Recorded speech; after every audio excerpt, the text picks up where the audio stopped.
കർത്താവ് നമ്മളെ നമ്മളായിരിക്കുന്ന സ്ഥാനത്ത് നമ്മളെ കർത്താവ് വെച്ചിരിക്കുകയാണ്.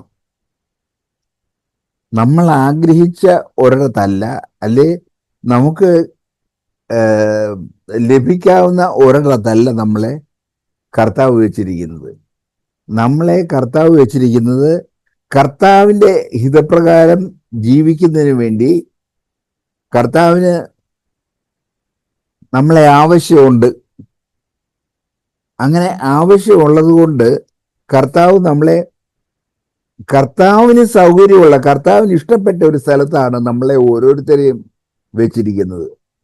നമ്മൾ സ്വയമായിട്ട് നമ്മൾ എടുത്ത സ്ഥലമല്ല നമ്മുടെ ഭവനം എന്ന് നമ്മൾ പറഞ്ഞാൽ നമ്മൾ പറയും, ഓ എൻ്റെ വീട് എനിക്ക് കുടുംബപരമായിട്ട് ഇങ്ങനെ കിട്ടിയ വീടാ, അവിടെ ഞാൻ അങ്ങനെ താമസിക്കുക എന്നാ.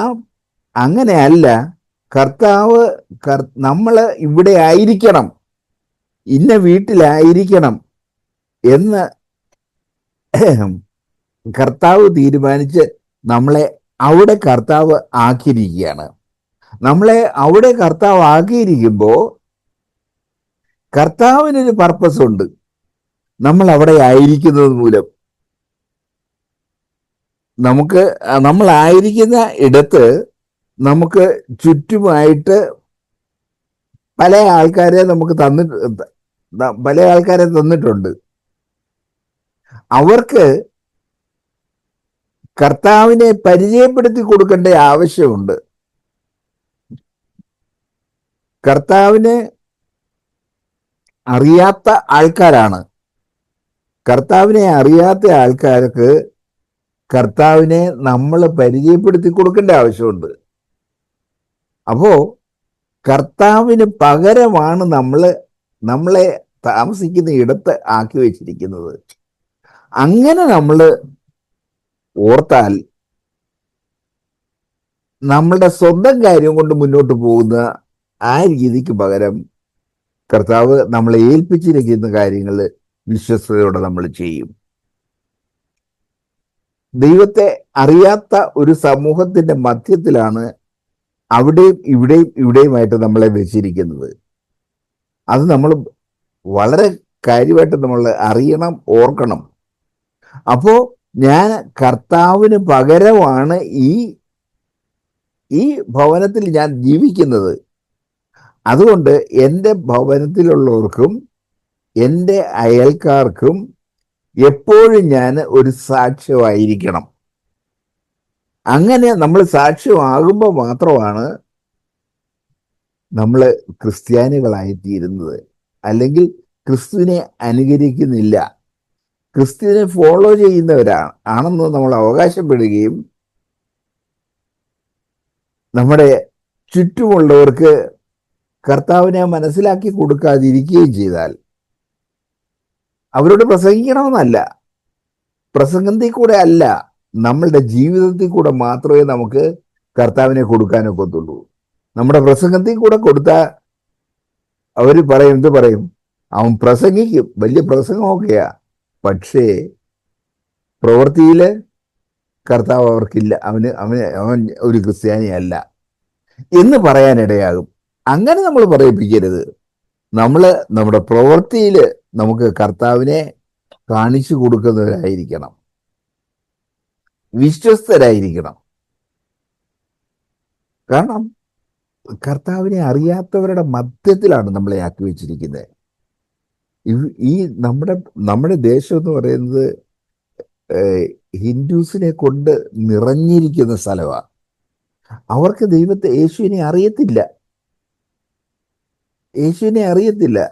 ഞാൻ കൊച്ചു ക്ലാസ്സിൽ പഠിക്കുമ്പോഴേ, മിഡിൽ സ്കൂളിലാണെന്ന് തോന്നുന്നു, അന്ന് ടീച്ചർ പറഞ്ഞു യേശുക്രിസ്തുവിനെ കുറിച്ച് പറയാൻ പറഞ്ഞു. ഞാനിങ്ങനെ ഇങ്ങോട്ട് വരുമ്പോൾ യേശുക്രിസ്തു മരിച്ചു, ക്രൂശിക്കപ്പെട്ടത് അവിടം വരെ അവർക്കറിയാം. എന്നാൽ യേശുക്രിസ്തു ക്രൂശിക്കപ്പെട്ടു, അവൻ സ്വർഗത്തിലേക്ക് പോയി, അവൻ ഇനിയും വരും അവൻ മടങ്ങി വരും നമ്മളെ ചേർക്കാൻ എന്ന് ലോകത്തിന് അറിയത്തില്ല. നമ്മളത് അവർക്ക് മനസ്സിലാക്കി കൊടുക്കണം. അതുകൊണ്ടാണ് നമ്മൾ ഒരു പ്രത്യേക ജീവിതം ജീവിക്കുന്നത്.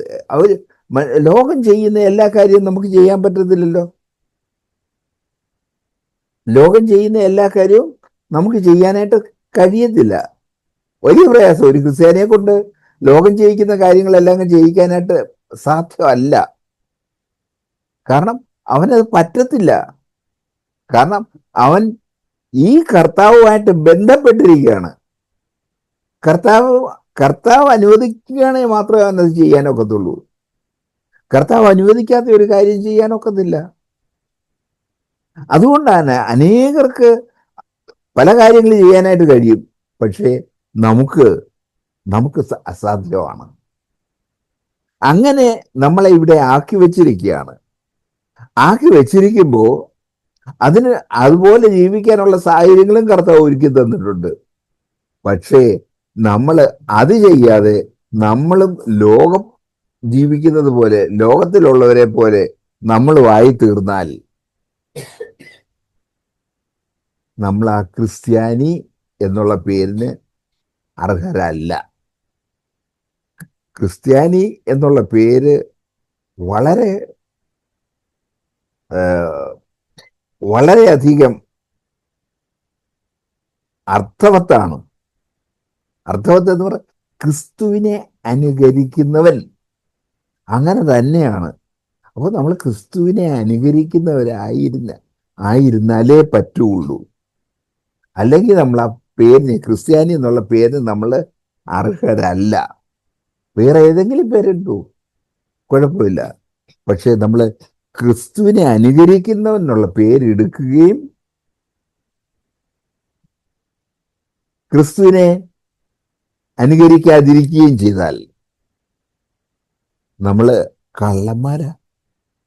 കള്ളനാണെന്ന് പറയാൻ കള്ളന്മാരാ. നമുക്ക് കള്ളന്മാരാകണ്ട. നമുക്ക് സ്കൂളിൽ ചെല്ലുമ്പോൾ അവിടെ ഓരോരുത്തരെ ജാതി തിരിച്ച് പറയുമല്ലോ. പറയുന്നത് നമ്മൾ ക്രിസ്ത്യാനി ആണെന്ന് പറഞ്ഞാൽ നമ്മൾ ക്രിസ്തുവിനെ അനുകരിക്കുന്നവൻ.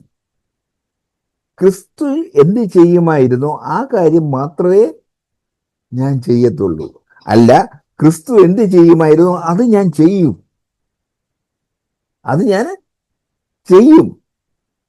അപ്പോഴേ മാത്രമേ ഞാനൊരു ക്രിസ്ത്യാനിയാകത്തുള്ളൂ. നമ്മൾ ഈ പേരും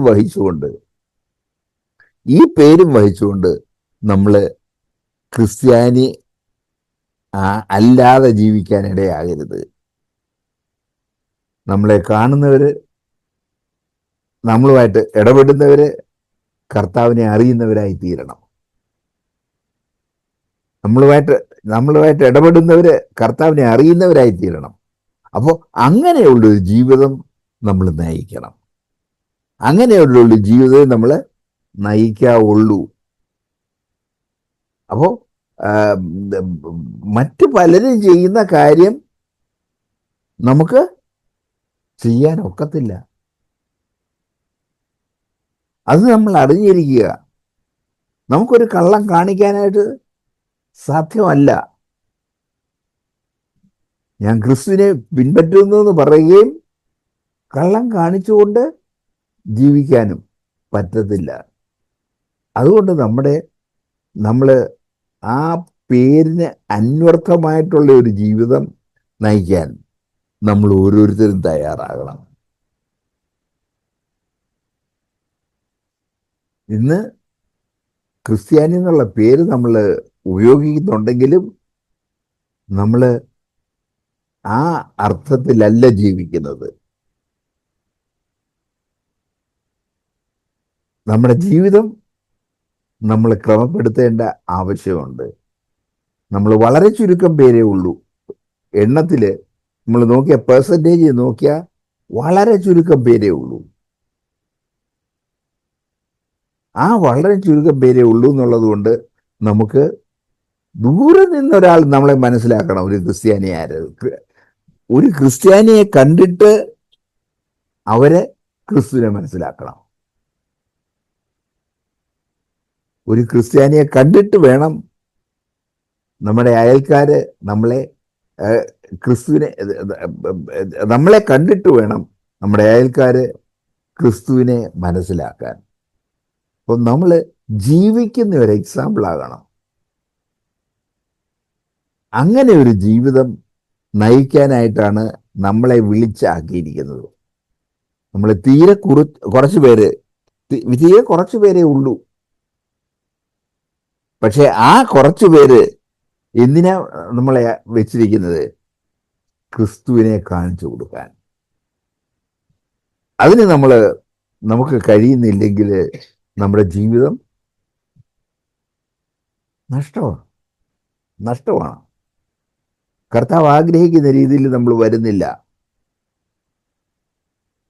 നമുക്ക് കർത്താവ് ഒരു ക്രിസ്ത്യാനിയാണ്, ഞാൻ ക്രിസ്തുവിനെ കാണിച്ചു കൊടുക്കും.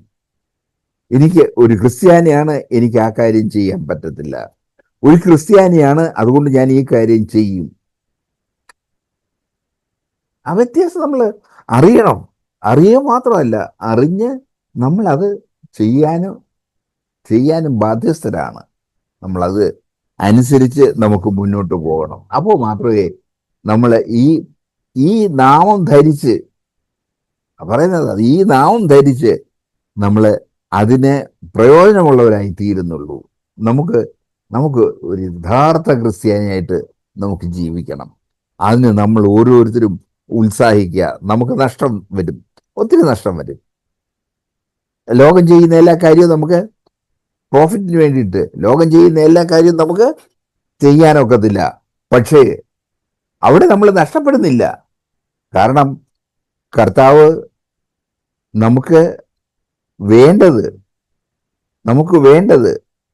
കർത്താവ് നമുക്ക് ഒരുക്കിക്കൊള്ളും. നമ്മൾ അറിയാത്തത് നമുക്ക് കർത്താവ് ക്രമപ്പെടുത്തി തരും. ഞാനത് കണ്ടിട്ടുണ്ട്, അനുഭവിച്ചിട്ടുണ്ട്. പ്രായമുള്ളതുകൊണ്ട് അതുകൊണ്ട് എനിക്ക് അനുഭവത്തിൽ നിന്നത് പറയാം. ദൈവം നിങ്ങളെയും ആ കാര്യത്തിന് സഹായിക്കട്ടെ. വീണ്ടും ദൈവസ്ഥലായിരിക്കാനായിട്ടും കർത്താവിൻ്റെ വചനത്തിൽ നിന്ന് കേൾക്കുവാനായിട്ടും ദൈവം നമ്മളെ സഹായിച്ചു ഓർഞ്ഞ ദൈവത്തെ സ്തുതിക്കുന്നു.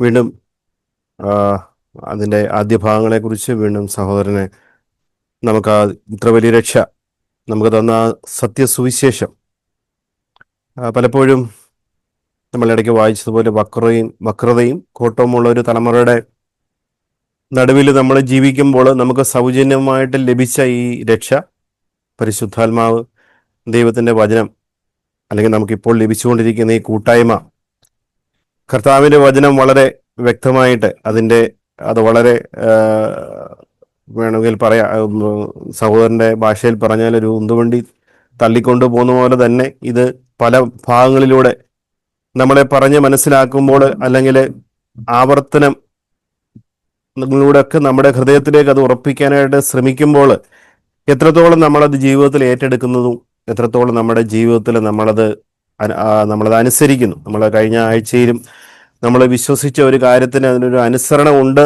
എന്ന് നമ്മൾ വ്യക്തമായിട്ടത് കേൾക്കുവാനായിട്ട് ഇടയായി തീർന്നു. അവരിൽ നമ്മളുണ്ടോ? അല്ലേ, 7-ാം വാക്യത്തിൽ നമ്മൾ അങ്ങനെയാണ് വായിക്കുന്നത്, അവരിൽ യേശു ക്രിസ്തുവിനായി വിളിക്കപ്പെട്ട നിങ്ങളും ഉൾപ്പെട്ടിരിക്കുന്നു. അതൊരു വിശ്വാസത്തിന്റെ അടിസ്ഥാനമാണ്. നമ്മൾ ആ കാര്യത്തിൽ കർത്താവ് തന്ന ഈ വലിയ രക്ഷ നമ്മൾ അനുഭവിച്ചറിയുന്നുണ്ടോ? അവന്റെ പരിശുദ്ധാത്മാവിനാൽ നമ്മൾ അനുദിനം നിറഞ്ഞ് ഈ ഓരോ ദിവസവും ജീവിതം ജീവിക്കണമെന്നുള്ള ആ കൂട്ടത്തിൽ നമ്മൾ ഉൾപ്പെട്ടിട്ടുണ്ടോ? കർത്താവിന്റെ വചനം നമ്മളെ ഓരോ ദിവസവും നയിക്കുന്നുണ്ടോ? അവനോടുള്ള കർത്താവിനോടുള്ള കൂട്ടായ്മയിലുണ്ടെങ്കിൽ നമ്മൾ നമ്മുടെ സഹോദരങ്ങളോടുള്ള കൂട്ടായ്മയിലും എപ്പോഴും ആയിരിക്കും. അപ്പം അങ്ങനെയുള്ള ഒരു ജീവിതം നമുക്ക് നയിക്കാനായിട്ട് നമ്മളെക്കുറിച്ച് ദൈവം ആഗ്രഹിക്കുമ്പോൾ അവരിൽ നമ്മൾ ഉൾപ്പെട്ടിട്ടുണ്ടോ, നമുക്ക് ആഴത്തിലുള്ള വിശ്വാസം ഉണ്ടോ എന്ന് നമുക്ക് സ്വയം പരിശോധിക്കാം.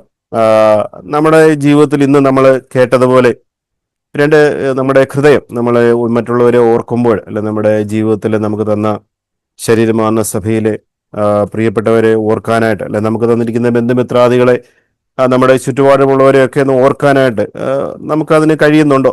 നമ്മൾ കഴിഞ്ഞ തവണ കൂടിയപ്പോൾ മറ്റുള്ളവരോടുള്ള നന്ദി, സഭയിലുള്ള നമ്മുടെ നമ്മളെ വചനം തന്ന് ഓരോ ദിവസവും നടത്തുന്ന നമ്മുടെ മൂപ്പന്മാരോടുള്ള നന്ദി, നമ്മുടെ മാതാപിതാക്കളോട്, സഹോദരങ്ങളോട്, ഭാര്യയോട്, ഭർത്താവിനോട്, ഇനി അതിനകത്ത് നിന്ന് ആരെയും ഒഴിവാക്കാനായിട്ടില്ല.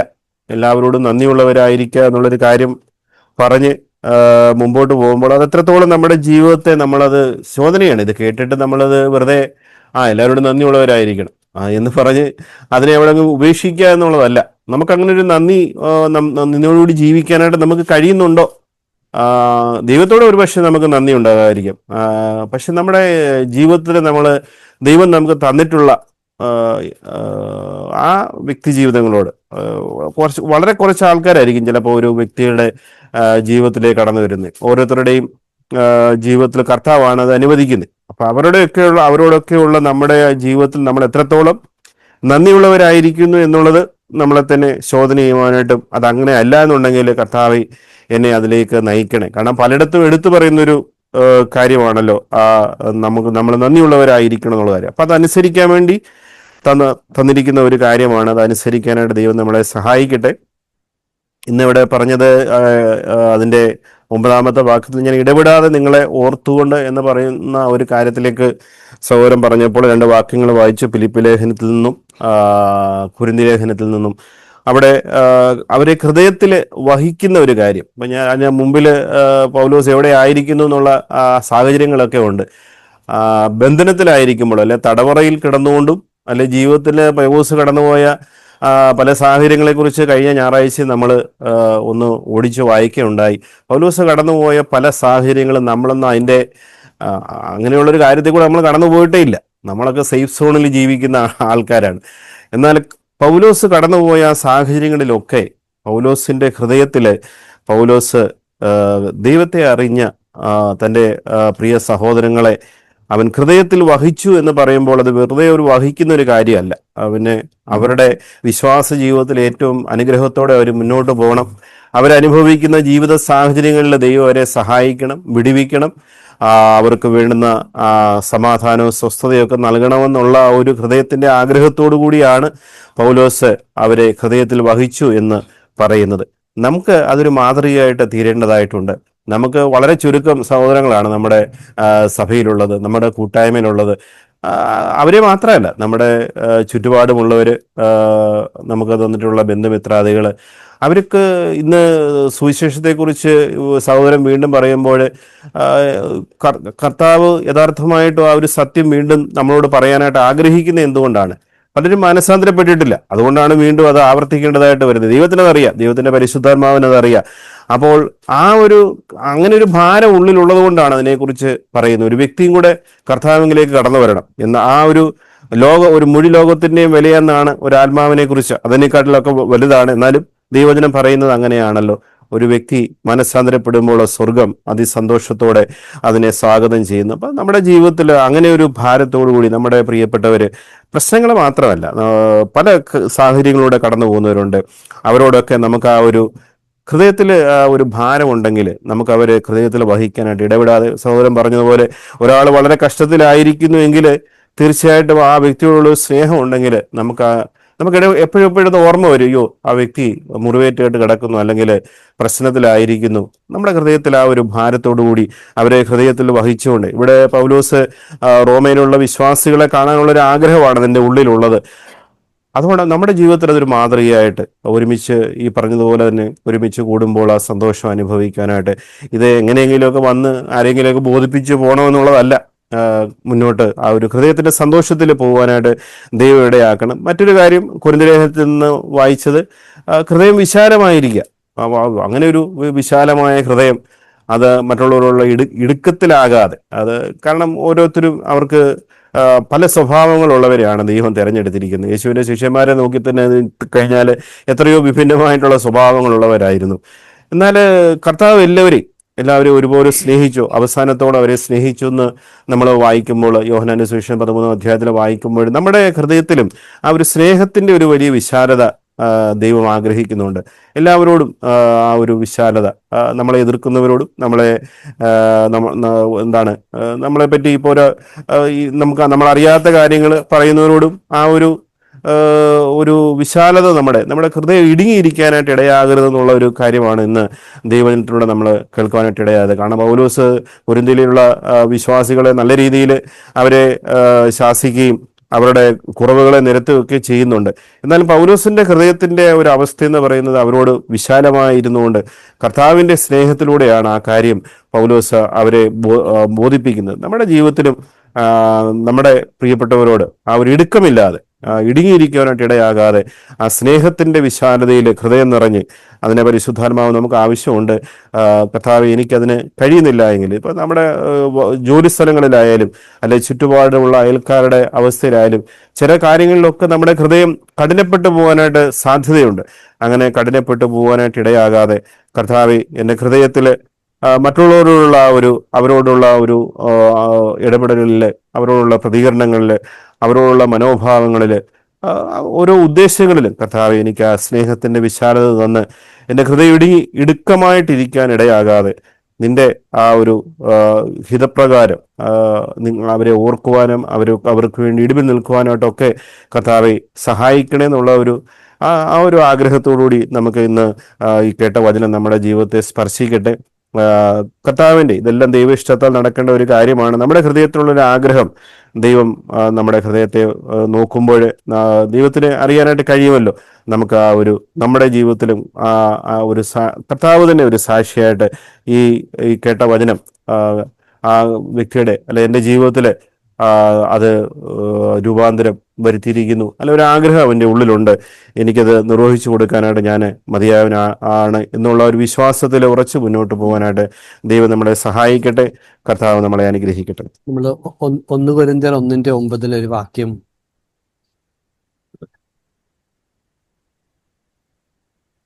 പറഞ്ഞപ്പം കർത്താവ് നമ്മളെ 1 കൊരിന്ത്യർ 1:9 തന്റെ പുത്രനും നമ്മുടെ കർത്താവുമായ യേശുക്രിസ്തുവിന്റെ കൂട്ടായ്മയിലേക്ക് നിങ്ങളെ വിളിച്ചിരിക്കുന്ന ദൈവം വിശ്വസ്തൻ. ഇപ്പം നമ്മൾ പറഞ്ഞു തുടങ്ങിയപ്പം കർത്താവ് നമ്മളെ എന്തിനാണ് വിളിക്കുന്നത്, എന്തിനാണ് നമ്മൾ ഓരോരുത്തരെയും ഞാൻ ഈ സമയത്ത് എന്നോട് തന്നെ ചോദിക്കാറുണ്ട്. ദൈവം നമ്മളെ വിളിക്കുന്നത്, ദൈവം ആ ആദാമിന് നഷ്ടപ്പെട്ടു പോയ ആ ഒരു കൂട്ടായ്മയിലേക്ക് നമ്മളെ ദൈവം വിളിക്കുകയാണ്. ദൈവം നമ്മളോട് കൂടെ എത്ര വിശുദ്ധനായി, അങ്ങനെ നോക്കുമ്പോൾ എത്ര വിശുദ്ധനായിട്ടുള്ളൊരു ദൈവമാണ് ഈ ലോകത്തിന്റെ കറകളും ചുളുക്കങ്ങളും ഉള്ള നമ്മൾ കേട്ട പോലെ പാപത്തിന്റെ അനേകം കറകളും കളങ്കങ്ങളും വന്ന് നിൽക്കുന്ന എന്നെ ദൈവം വിളിക്കുന്നു. എന്തിനാണ്? തന്റെ കൂട്ടായ്മയിലേക്ക് വിളിക്കുന്ന ഒരു സ്നേഹവാനായ ദൈവത്തെ. ശരിക്കും അത് ആ വാസ്തവത്തിൽ ഞാൻ എന്നോട് തന്നെ കർത്താവ്, ഞാൻ അങ്ങ് എത്രയധികം ആഗ്രഹിക്കുന്നു. അതിനു വേണ്ടിയിട്ട് തന്റെ പുത്രനെ മറുവിലയായിട്ട് കൊടുത്ത ഒരു ദൈവത്തിന്റെ സ്നേഹമാണ്. ആ ദൈവം എന്തിനാ ആഗ്രഹിക്കുന്നത്? To have fellowship with us, നമ്മളോട് കൂട്ടായ്മ ആഗ്രഹിക്കുന്ന ഒരു ദൈവം. അതിനോടുള്ള നമ്മുടെ പ്രതികരണം സന്ദീപ് പറഞ്ഞപ്പോൾ നമ്മുടെ ഹൃദയം എവിടെയാണ്? എന്റെ ഹൃദയം എവിടെയാണ്? അതിന്റെ സെന്റർ അത് എവിടെയാണ്? ആ റബ്ബർ ബാൻഡ് എവിടെയാ? ദൈവത്തിലാണോ കർത്താവെ അത് ഫിക്സ് ചെയ്തേക്കുന്നത്? ആ റബ്ബർ ബാൻഡിന്റെ ഒരു അറ്റം, അത് ഒരു മുട്ടുപിന്നില് അതെവിടെയാ പിന്നെ അടിച്ചു വെച്ചിരിക്കുന്നത്? ആ റബ്ബർ ബാൻഡ് എവിടെ ഇന്നുള്ളത്? അതിന്റെ ഒറിജിൻ എവിടെ? അത് എവിടെയാ കെട്ടി വെച്ചേക്കുന്നത്? അവിടുന്ന് വലിഞ്ഞു വന്ന്, വളരെ പ്രയാസത്തോടെ വലിഞ്ഞു വന്ന്, അത് ആവശ്യത്തിനനുസരിച്ച് വലിഞ്ഞു വന്ന് ലോകത്തിന് അനേകം കാര്യങ്ങൾ ചെയ്ത ശേഷം എവിടെ പോകും? തിരിച്ച് ദൈവത്തിൽ തന്നെ പോകത്തക്കവണ്ണം കർത്താവേ, ഞാൻ വിചാരിക്കുന്നത് കർത്താവേ എന്നെ അങ്ങനെ രൂപാന്തരപ്പെടുത്തണം കർത്താവ്. ആ വളരെ നാൾ CFC പോലെ സഭയിൽ ഇരുന്ന ശേഷവും ഒത്തിരി കാര്യം ശേഷം കർത്താവ് എന്റെ കൂട്ടായ്മയ്ക്ക്, ദൈവത്തോടുള്ള കൂട്ടായ്മയിൽ ഞാൻ എത്രയധികം മുന്നോട്ട് വരേണ്ടതുണ്ടോ എന്നുള്ളൊരു കാര്യമാണ് ദൈവം ഈ രാത്രിയിൽ, ഈ സന്ധ്യയിൽ എന്നോട് വ്യക്തിപരമായിട്ട് സംസാരിക്കുന്നതെന്ന് ഞാൻ വിചാരിക്കാറുണ്ട്. അതുപോലെ നമ്മൾ മുമ്പേ വായിച്ച ഒരു വാക്യത്തിന്റെ മേളില് അപ്പോസ്തല പ്രവൃത്തി 20:24 ഒരു വാക്യം, പിന്നെ സുവിശേഷത്തെ പറ്റി നമ്മള് സഭയിലൊക്കെ ആയിരിക്കുന്ന സമയത്ത് എവൻഗേലിയോൻ എന്ന് പറയുന്ന, അല്ലെങ്കിൽ ഇവാഞ്ചലിയോൺ എന്ന് വേറെ പറഞ്ഞു. ആ സുവിശേഷത്തെ പറ്റി അവിടെ പറയുമ്പോൾ ദൈവകൃപയുടെ സുവിശേഷത്തിന് സാക്ഷ്യം പറയേണ്ടതിന്, ഞാൻ പണ്ടൊരു സമയത്ത് ഈ ഒരു വാക്യം കുറെ നാളും എൻ്റെ മനസ്സിലൊരു ഈ ഒരു വാക്യം പോയി. സുവിശേഷത്തെ പറ്റി പറയുന്നത് ദൈവകൃപയുടെ സുവിശേഷമാണ്. നമ്മൾ വാസ്തവത്തിൽ ആ സുവിശേഷം എന്താണ്? Gospel of grace. അല്ലേ? എങ്ങനെയാണ്?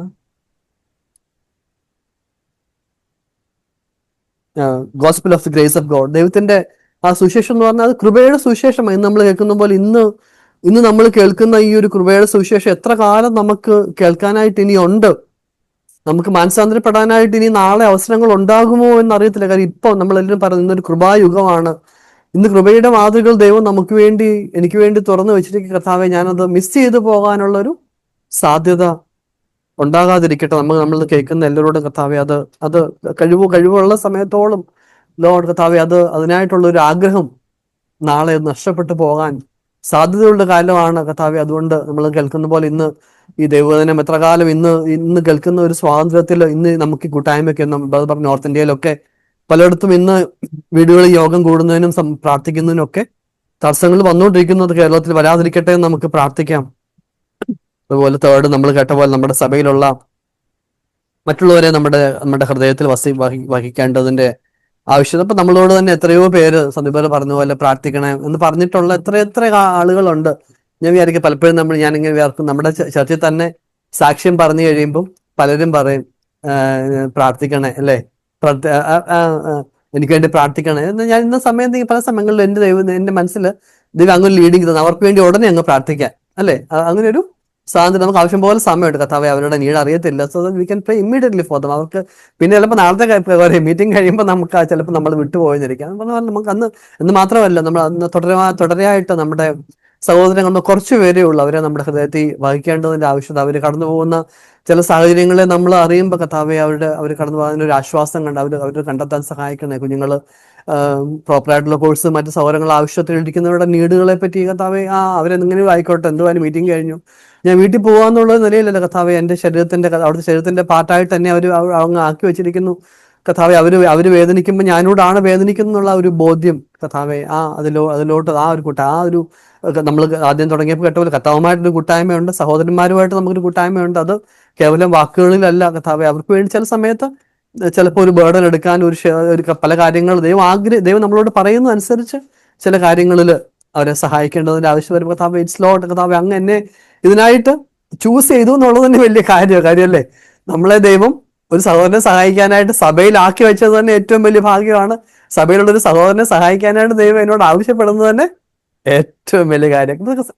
നമ്മൾ ഇതൊന്നും ഡിസർവ് ചെയ്യുന്ന ആളുകളെ അല്ല, അല്ലേ? നമ്മളെ തന്നെ ഓർക്കുമ്പോൾ കർത്താവേ, എനിക്ക് എന്തോ യോഗ്യതയുണ്ട് സഭയിൽ വന്ന് ഇരിക്കാനായിട്ട്. I don't deserve at all. ഇതിനൊന്നും ഒരു യോഗ്യത ഇല്ലാതിരുന്ന ഒരാളാണ് ഞാൻ. ലോകത്തിന്റെ ഇഷ്ടപ്രകാരം ഇഷ്ടമുള്ള, നമ്മൾ പറഞ്ഞ പോലെ ലോകത്തിന്റെ ഇഷ്ടപ്രകാരം ലോകത്തിന്റെ മായയുടെ പിന്നാലെ ഓടിക്കൊണ്ടിരുന്ന ഒരാളിനെ ദൈവം തന്നെ ബലമായി നമ്മളെ പിടിച്ച് നമ്മളെ മോൾഡ് ചെയ്ത് രൂപാന്തരപ്പെടുത്തിക്കൊണ്ടിരിക്കുന്നത്. അതിനായിട്ട് സ്തോത്രം ചെയ്യാൻ തുടർന്നും ദൈവം നമ്മളെ ഈ ഒരു ജീവിതത്തിൽ മുന്നോട്ട് വന്നേക്കാനായിട്ട് ദൈവം നമ്മെ സഹായിക്കട്ടെ. കൽപ്പജ പറഞ്ഞ നന്ദി പറയുന്നു.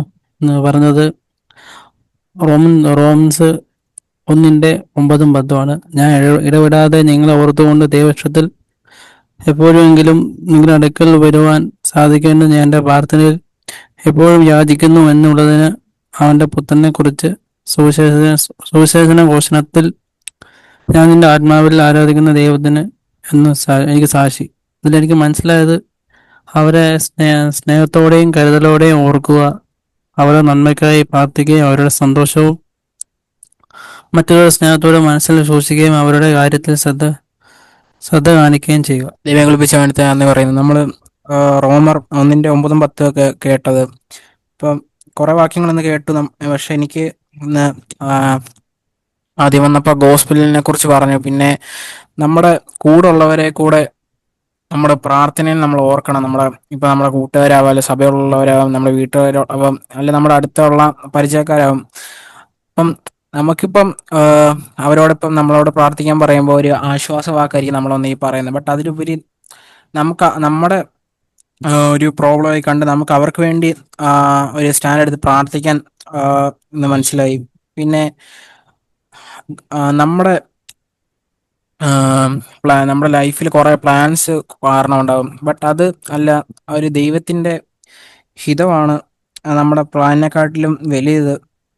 നമ്മുടെ ലൈഫിൽ കുറെ കുറെ കാര്യങ്ങളെല്ലാം നമ്മൾ പ്ലാൻ ചെയ്യും. ബട്ട് അതിൻ്റെ ഇടയ്ക്കെല്ലാം ആ ഒരു ദൈവത്തിൻ്റെ ഹിതം അതിനകത്ത് നടക്കുന്നുണ്ടോ എന്ന് നമ്മൾ ചിന്തിക്കണം.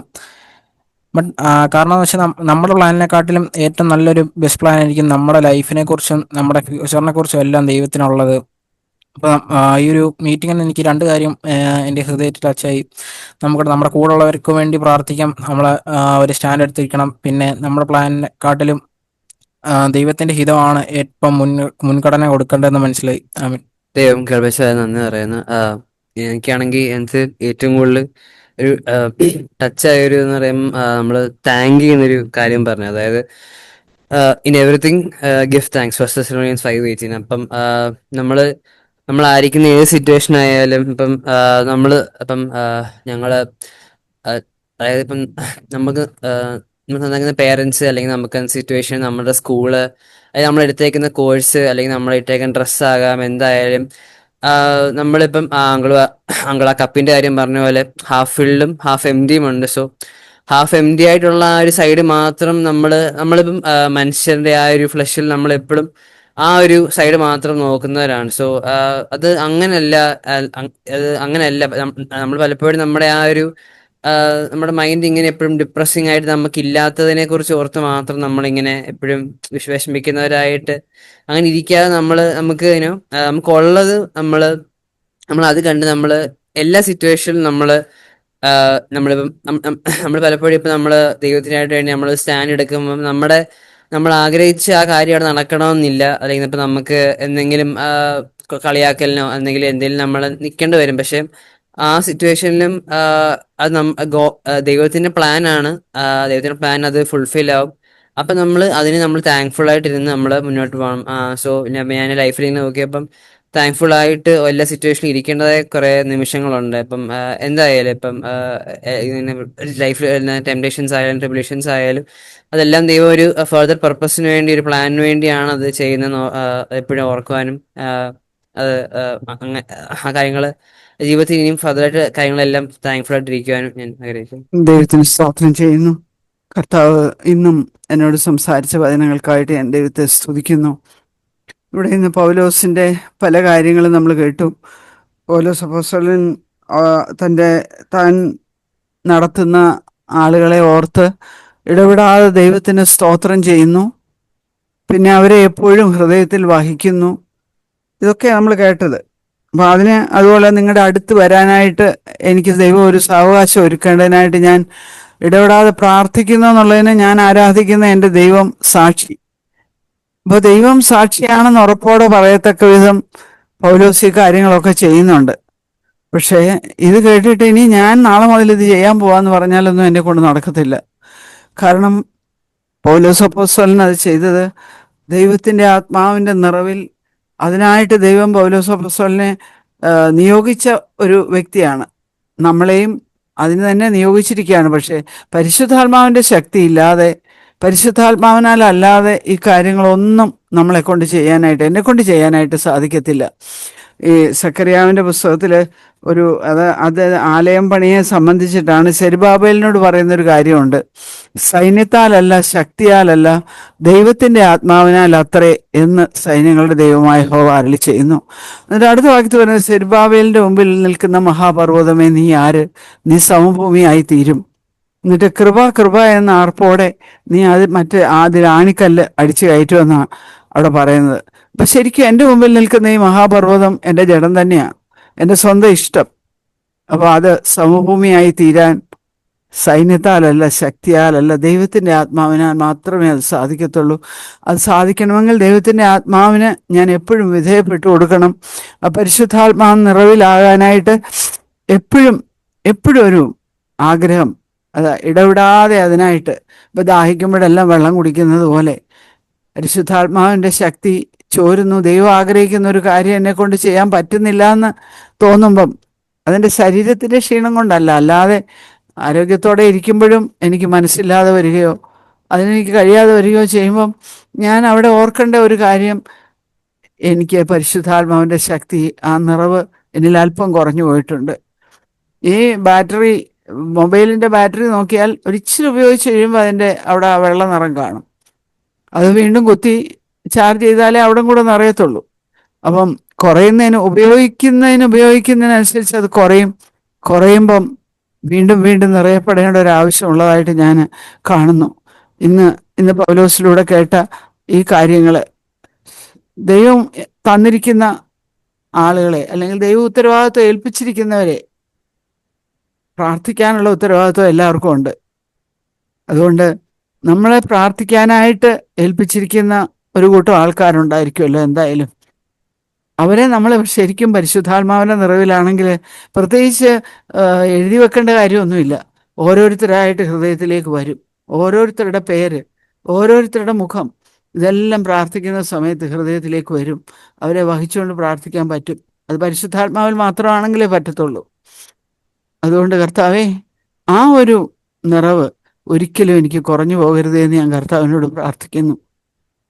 അത് ഉന്നത ചിന്തയാലോ നിഗളത്താലോ കർത്താവെ അതിൽ നിന്ന് താഴെ പോകുവാൻ എനിക്കിടയാകല്ലേ. എല്ലാ സമയത്തും പരിശുദ്ധാത്മാവിനാൽ നിറയപ്പെട്ട് കർത്താവിനെ ഏൽപ്പിച്ചിരിക്കുന്ന ഉത്തരവാദിത്വം കർത്താവെ അത് ചെയ്യാനുള്ള ശക്തി എപ്പോഴും തരണമെന്ന് ഞാൻ പ്രാർത്ഥിക്കുന്നു. അത് സൈന്യത്താലല്ല, ശക്തിയാലല്ല, ദൈവത്തിൻ്റെ ആത്മാവിനാലാണ് അത് സാധ്യമാകുന്നത്. അതുകൊണ്ട് ആ ദൈവാത്മാവിൻ്റെ നിറവ് എപ്പോഴും ഉണ്ടായിരിക്കാനും, ഇങ്ങനെ പൗലോസ് ഓർത്ത പോലെ അവിടെ ഇവിടെയുള്ള എല്ലാവരെയും ഒന്നും ഓർക്കാനുള്ള ഒന്നും എന്നെ അതിന് കൊള്ളത്തില്ല, അത്രയും എനിക്ക് കഴിവില്ല. പക്ഷേ ദൈവം എനിക്ക് ഓർക്കാനായിട്ട് കുറച്ച് പേരെ തന്നിട്ടുണ്ട്. അവരെ ഓർത്ത് വ്യക്തിപരമായി ഓർക്കുവാൻ, വഹിച്ച് പ്രാർത്ഥിക്കാനും കർത്താവെ ഒരിക്കലും മന്ദതയുള്ളവളായി തീരുവാൻ എനിക്കിടയാകരുതെന്ന് പ്രാർത്ഥിക്കുന്നു. അതുപോലെ സഹോദരന്മാരെ കാണാനുള്ള ആഗ്രഹം, ഇതൊക്കെ ദൈവം തന്നെ നമ്മുടെ ഹൃദയത്തിൽ തന്നെങ്കിലേ, പരിശുദ്ധാത്മാവ് തന്നെങ്കിലേ അതൊക്കെ ഉണ്ടാകത്തുള്ളൂ. അത് എനിക്കത് നല്ലപോലെ അറിയാം. അതുകൊണ്ട് കർത്താവെ, എല്ലാത്തിനും സഹോദരന്മാരെ സ്നേഹിപ്പാനും സഹോദരന്മാരെ സ്നേഹിപ്പാനും അവർക്ക് വേണ്ടി കരുതാനും എല്ലാവരെയും ഒരുപോലെ സ്നേഹിപ്പാനും പരിശുദ്ധാത്മാവിൻ്റെ ശക്തി തന്ന് എന്നെ നിറയ്ക്കണമെന്ന് ഞാൻ പ്രാർത്ഥിക്കുന്നു. ഹൃദയത്തിന് എൻ്റെ ഹൃദയത്തിൽ ഇടുക്കമില്ലാതിരിപ്പാൻ എപ്പോഴും കർത്താവ് എല്ലാവരെയും ഒരുപോലെ ഉൾക്കൊള്ളാൻ, എൻ്റെ കർത്താവ് എല്ലാവരെയും എന്നെ കൈക്കൊണ്ടതുപോലെ, അങ്ങനെ പറയുന്നത് കർത്താവായ യേശുക്രിസ്തു നിങ്ങളെ കൈക്കൊണ്ടതുപോലെ നിങ്ങളും അന്യോന്യം കൈക്കൊള്ളുകയും. അതുകൊണ്ട് എല്ലാവരെയും കർത്താവിനെ കൈക്കൊണ്ടത് ചീഞ്ഞാറ് കിടന്ന അവസ്ഥയിലാണ് കർത്താവിനെ കൈക്കൊണ്ടത്. അപ്പം ആ അവസ്ഥയിൽ അതുകൊണ്ട് എന്നേക്കാൾ നാറിയവരാരും ഇല്ല. അതുകൊണ്ട് ആരെയും കൈക്കൊള്ളാൻ ഞാൻ മടി കാണിക്കേണ്ട ആവശ്യമില്ല. എൻ്റെ ഹൃദയം എപ്പോഴും വിശാലമായിരിക്കാനും എല്ലാവരെയും വഹിച്ചുകൊണ്ട് പ്രാർത്ഥിപ്പാൻ തക്കവണ്ണം കർത്താവെ എനിക്ക് കൃപയും ശക്തിയും അധികം തരണമെന്ന് ഞാൻ കർത്താവിനോട് പ്രാർത്ഥിക്കുന്നു. ആമേൻ. ദൈവനാമത്തുണ്ടായിരിക്കട്ടെ. കേൾപ്പിച്ച വചനത്തിനായിട്ട് നന്ദി പറയുന്നു. കർത്താവ് അവൻ്റെ ക്രൂശിൽ എൻ്റെ പാവത്തിനു വേണ്ടി അവൻ ക്രൂശിക്കപ്പെട്ടു. ആ അടിപ്പിണരാൽ കർത്താവെ, നീ എനിക്ക് സൗഖ്യം തന്നിരിക്കുന്നതിനായിട്ടൊന്ന് പാവിയായിരുന്ന എന്നെ അവിടുത്തെ ക്രൂശിൻ്റെ രക്തത്താൽ എന്നെ വിലയ്ക്ക് വാങ്ങി എന്നെ ഇത്രത്തോളം നടത്തിയതിനായിട്ട് നന്ദി പറയുന്നു.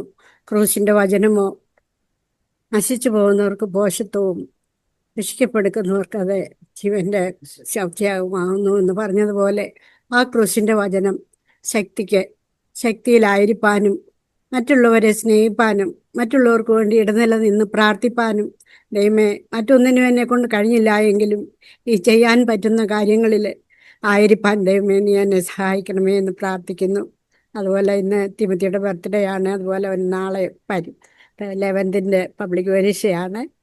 അതിനെ ഓർത്ത് പ്രാർത്ഥിക്കണമെന്ന് പറയുന്നു. ഒരു വർഷം കൗമാരക്കാരനാകുന്നു. ഈ ലോകമായയിൽ പോകാതെ ദൈവത്തിന് വേണ്ടി നിൽപ്പാനായിട്ട് കുഞ്ഞുങ്ങളെ ബലപ്പെടുത്തണമേ എന്നുള്ള ഒരു പ്രാർത്ഥന മാത്രമേ ഉള്ളൂ. അവരെ ദൈവം അനുഗ്രഹിക്കട്ടെ. ദൈവത്തിന് സ്തോത്രം. ഇത് ആക്ച്വലി റോമൻസ് അത് ഇംഗ്ലീഷും മലയാളവും വായിച്ചിട്ടൊന്നും മനസ്സിലാത്ത രീതിയിൽ, അതായത് അത്രയ്ക്ക് അതുപോലത്തെ ഒരു ചാപ്റ്റർ പോലെ. സാധാരണ ഇംഗ്ലീഷ് മനസ്സിലായെങ്കിൽ മലയാളം വായിക്കും, മലയാളം മനസ്സിലായെങ്കിൽ ഇംഗ്ലീഷ് വായിക്കും. ഇത് എനിക്ക് തന്നെ സാഗ്ബർ എന്തെങ്കിലും പറഞ്ഞു തന്നാൽ മനസ്സിലാവും, അല്ലെങ്കിൽ പിന്നെ അത് വചനം അതുപോലെയൊക്കെ പാടി ചെയ്യുന്നു. ഇപ്പം നമ്മൾ ബൈബിൾ സ്റ്റഡിയൊക്കെ ചെയ്തപ്പോൾ സന്ധ്യവട്ടം പറഞ്ഞ പോലെ തന്നതുപോലെ അങ്ങനെയൊക്കെ നമുക്ക് മനസ്സിലാവുന്ന ചില കാര്യങ്ങളൊക്കെയാ പൗലോസ് എഴുതി വെച്ചേക്കുന്നത്. ശരിക്കും പൗലോസിന്റെ ആ ഒരു ജീവിതം എത്രമാത്രം വെല്ലുവിളിയായി. ഈ ജസ്റ്റ് ആ ഒരു ഇതിനകത്ത് പല വാക്കുകളല്ല, മറിച്ച് ആ ഒരു ഹൃദയം ഒരു 180 ഡിഗ്രി ടേൺ ചെയ്ത ആ ഒരു ലൈഫ്, ശരിക്കും പറഞ്ഞാൽ നമ്മൾ മറ്റുള്ളവരുടെ എൻ്റെ കാര്യം തന്നെ പറയാം. ഞാൻ കഴിഞ്ഞ ദിവസം ഞാൻ ഇങ്ങനെ ചിന്തിക്കുമായിരുന്നു, എനിക്ക് ഈ ഡിസംബർ ആകുമ്പോൾ ഒരു 40 വയസ്സൊക്കെ ആവുമ്പോൾ ശരിക്കും ഞാൻ കർത്താവിനായിട്ട് എൻ്റെ ലൈഫ് കംപ്ലീറ്റ് ആയിട്ട് ആയിട്ടുണ്ടോ എന്ന് ഞാൻ ചിന്തിക്കുമായിരുന്നു. അപ്പം ഞാൻ തിരിഞ്ഞു നോക്കിയപ്പോൾ അവർ 18 വയസ്സിലൊക്കെ കർത്താവിനെ അറിഞ്ഞു. പക്ഷെ പൗലോസിനെ പോലെ കംപ്ലീറ്റ് ആയിട്ട് മറിഞ്ഞോ എൻ്റെ ലൈഫ്? കുറെ ശരിയാ ലോക പ്രകാരം അല്ല, ചർച്ചിലെ പല ആൾക്കാർ നോക്കുമ്പോൾ പല പല തീരുമാനങ്ങൾ എടുത്തു. ബാപ്റ്റിസം എടുത്തു, അല്ലെങ്കിൽ ക്രിസ്ത്യനായിട്ടുള്ള ഒരാളെ കല്യാണം കഴിക്കണമെന്ന് തീരുമാനിച്ചു. അങ്ങനെ നോക്കുമ്പോൾ കുറച്ച് വലിയ കുഴപ്പമില്ലാത്ത രീതിയിലൊക്കെ കാര്യങ്ങൾ ചെയ്തു. ഇടയ്ക്ക് പ്രാർത്ഥിക്കും. പക്ഷെ ആ ഒരു ലൈഫ് അല്ല പൗലോസിന്റെ ലൈഫ് എന്ന് വെച്ചാൽ കംപ്ലീറ്റ് ആയിട്ടൊരു യൂ ടേൺ. അപ്പം നമ്മൾ തന്നെ ഇത് ഇത്ര നേരം വായിച്ചപ്പം ആ ഒരു ക്രിസ്ത്യാനികളെ പീഡിപ്പിച്ചുകൊണ്ടിരുന്ന ആള് ഇതുപോലെ അവർക്ക് വേണ്ടിയിട്ട് പ്രാർത്ഥിക്കുന്നതും അവരെ സ്നേഹിക്കുന്നതും അതുപോലെ എപ്പോഴും ജീസസ് ക്രൈസ്റ്റ് എന്ന അതുപോലെ സ്നേഹത്തോടെ 24 മണിക്കൂറും ഉണ്ടെങ്കിൽ അത് എപ്പോഴും കർത്താവിനെ പറ്റി മാത്രമേ പറയാനുള്ളൂ പൗലോസിന്. ആ ഒരു ലൈഫ് അത് അതുപോലെ ചേഞ്ച് ആയിട്ടുണ്ടോ എൻ്റെ ലൈഫ്? അത് നോക്കുമ്പം ഒരുപാട് കുറവുകളുണ്ട്. ഞാൻ എനിക്ക് തന്നെ മാർക്കിടാനായിട്ടല്ല, മറിച്ച് മറ്റുള്ളവർ എന്നിൽ ക്രിസ്തുവിനെ കാണുന്നുണ്ടോ, അതാണ് ഇമ്പോർട്ടൻ്റ് ആയിട്ടുള്ള കാര്യം എന്ന് ദൈവം എന്നോട് കഴിഞ്ഞ ദിവസങ്ങളെല്ലാം പറഞ്ഞുകൊണ്ടിരുന്ന കാര്യം. ഇപ്പം കൂടുതൽ എൻ്റെ ലൈഫിൽ തന്നെ പല കാര്യങ്ങളും ഞാൻ കാണുമായിരുന്നു, അൺക്രൈസ്റ്റിലേക്കുള്ള ആയിട്ടുള്ള കാര്യങ്ങൾ. പണ്ടൊക്കെ ഞാൻ വിചാരിച്ചുകൊണ്ടിരുന്ന ഞാൻ ഭയങ്കര സ്പിരിച്വൽ ആണെന്ന്. പക്ഷെ ഇപ്പൊ കൂടുതൽ വരുമ്പോഴേ എത്രമാത്രം ആ ഒരു സെൽഫിഷ്നെസ്സും കാര്യങ്ങളും മീൻസ് ആ ഒരു നമ്മളെ ശരീരത്തിൽ ഒത്തിരി വീക്ക് ആവുമ്പം അല്ലെങ്കിൽ എന്തെങ്കിലുമൊക്കെ സാഹചര്യങ്ങളൊക്കെ അതുപോലെ വരുമ്പോഴാ നമ്മളുടെ യഥാർത്ഥ സ്വഭാവം പുറത്തു വരുന്നത്. അപ്പോഴാ നമ്മള് ശരിക്കും നമ്മളൊന്നും ആയിട്ടില്ല, എങ്ങും എത്തിയിട്ടില്ല എന്നുള്ള കാര്യം കർത്താവ് എൻ്റെ ആ ഒരു സ്റ്റാൻഡേർഡ് വെച്ച് നോക്കുമ്പം ആ ഒരു മറ്റുള്ളവർക്ക് വേണ്ടി പ്രാർത്ഥിക്കുന്ന, മറ്റുള്ളവരെ കരുതുകയും വീട്ടിൽ തന്നെ മീൻസ് വേറെ ആരോടും ചോദിക്കേണ്ട, ഹസ്ബൻഡിനോട് ചോദിച്ചാൽ അറിയാം അവരാണല്ലോ, അല്ലെങ്കിൽ മക്കളോട് ചോദിച്ചാൽ കറക്റ്റായിട്ട് അവർ സാഗ്ബർ എപ്പോഴും പറയുന്ന പോലെ നമ്മൾ ചർച്ചിലെ ഉള്ളവർ അല്ല. ശരിക്കും പറഞ്ഞാൽ വീട്ടിൽ അവർക്ക് അറിയാൻ പറ്റും നമ്മൾ കർത്താവിനെ പോലെ ആയിട്ടുണ്ടോ. പിന്നീട് നമ്മൾ സഭയിലും അവർക്കും സഹോദരങ്ങൾക്കും പറയാനായിട്ട് സാധിക്കും. അതുപോലെ തന്നെ കർത്താവിനായിട്ട് കംപ്ലീറ്റ് ആയിട്ട് ആ ഒരു ലൈഫ് സറണ്ടർ ചെയ്യുന്ന രീതിയിൽ ഞാനും ആഗ്രഹിക്കുന്നു. ഒരു ലിയോണാർഡോ റാവൻഹിലിന്റെ ഒരു കോട്ട് ഞാൻ ഓർക്കുമായിരുന്നു, by the time an average Christian reaches normal temperature everybody thinks that he is having fever. അതായത് ഒരു നോർമലായിട്ടുള്ള ഒരു ക്രിസ്ത്യാനി ഇങ്ങനെ ആയിരിക്കണം. ഇതിപ്പം ജേക്കബ് ബ്രദറും പറഞ്ഞ ഒരു ക്രിസ്ത്യാനി എങ്ങനെ ആയിരിക്കണം. അപ്പം നോർമലായിട്ട് ശരിക്കും കർത്താവിനെ പോലെയും പൗലോസിനെ പോലെയൊക്കെയാണ് നമ്മൾ ആയിരിക്കേണ്ടത്. പക്ഷേ നമ്മൾ അങ്ങനെ അല്ല. നമ്മൾ അങ്ങനെയൊക്കെ ആകാൻ ഒരു അടുത്തോട്ട് തന്നെ എത്തുമ്പോൾ തന്നെ പലരും വിചാരിക്കും ഇവർക്ക് എന്തോ കുഴപ്പമുണ്ട്, ഇവര് ഇച്ചിരി കൂടിപ്പോയി, ഇത്രയൊന്നും വേണ്ടായിരുന്നു. ശരിക്കും നമ്മള് സാഗ്ബ്രദറിന് കേട്ടിട്ടുണ്ട്, അതായത് നമ്മൾ ജസ്റ്റ് നമ്മളുടെ ഫാമിലി, നമ്മളുടെ ഹസ്ബൻഡ്, നമ്മുടെ മക്കൾ, അത് മാത്രമാണ് നമ്മുടെ ചിന്തയെങ്കിൽ നമ്മൾ എങ്ങും എത്തിയിട്ടില്ല. നമ്മൾ ഒരുപാട് ചേഞ്ച് ചെയ്യാനുണ്ട്. ഒരുപാട് വേറെ ഒരു ഞാൻ എവിടെയോ വായിച്ച, അതായത് നമ്മൾ ഇവൻ ഈ മണിയുടെ കാര്യം, ഹൗ മച്ച്, അതായത് എത്രമാത്രം പണം ഞാൻ ദൈവത്തിന് കൊടുക്കുന്നു എന്നുള്ളതല്ല, മറിച്ച് ദൈവത്തിന്റെ പണം ഞാൻ എത്രമാത്രം എൻ്റെ കൈവശം വെക്കുന്നു, അതാണ് അതിന്റെ ഒരു കാൽക്കുലേഷൻ. അതായത് കർത്താവാണ് എനിക്കെല്ലാം തന്നിരിക്കുന്നത്, അത് എത്രമാത്രം ഞാൻ ഹോൾഡ് ചെയ്ത് എൻ്റെ കയ്യിൽ മുറുകെ പിടിച്ച് വെക്കുന്നു, എന്തായാലും പണമായാലും എന്തായാലും അതെല്ലാം തിരിച്ച് കർത്താവിന് കൊടുക്കാനായിട്ടുള്ളതാണ്. അല്ലാതെ എനിക്ക് വെച്ചോണ്ടിരുന്ന അത് പലപ്പോഴും നമ്മൾ ഒരുപാട് ബ്ലെസ്സഡ് ആണ്, പക്ഷെ നമ്മൾ പലപ്പോഴും അത് വെച്ചുകൊണ്ടിരിക്കുന്നതുകൊണ്ടാണ് ദൈവത്തിന് നമ്മളെ യൂസ് ചെയ്യാനായിട്ട് കഴിയാത്തത്. പൗലോസിന്റെ ജീവിതം പൂർണ്ണമായിട്ട് കർത്താവിന് കൊടുത്തു, അതുകൊണ്ട് കർത്താവിനെ യൂസ് ചെയ്യാനായിട്ട് കഴിഞ്ഞു. അതുപോലെ യേശുവും സാഗ്ബ്രയിൽ നിന്ന് കേട്ടിട്ടുണ്ട്, അതായത് Jesus said that he everything that is mine belongs to you. അപ്പം ദൈവപിതാവും പറഞ്ഞു, അപ്പം പിതാവിന്റെ എല്ലാം യേശുവിനും ഉള്ളതാണ്. അതുപോലെ ഞാൻ കംപ്ലീറ്റ് ആയിട്ട് കർത്താവിന് ദൈവത്തിനായിട്ട് കൊടുക്കുമ്പോൾ എല്ലാം ദൈവത്തിൻ്റെ സകല ആത്മീയ അനുഗ്രഹങ്ങളും എല്ലാം എനിക്കും ലഭിക്കും. അതിനായിട്ട് തന്നെ എൻ്റെ ലൈഫ് കംപ്ലീറ്റ് ആയിട്ട് ദൈവത്തിന് സറണ്ടർ ചെയ്യാനായിട്ട് ഞാൻ ആഗ്രഹിക്കുന്നു. ആമേൻ.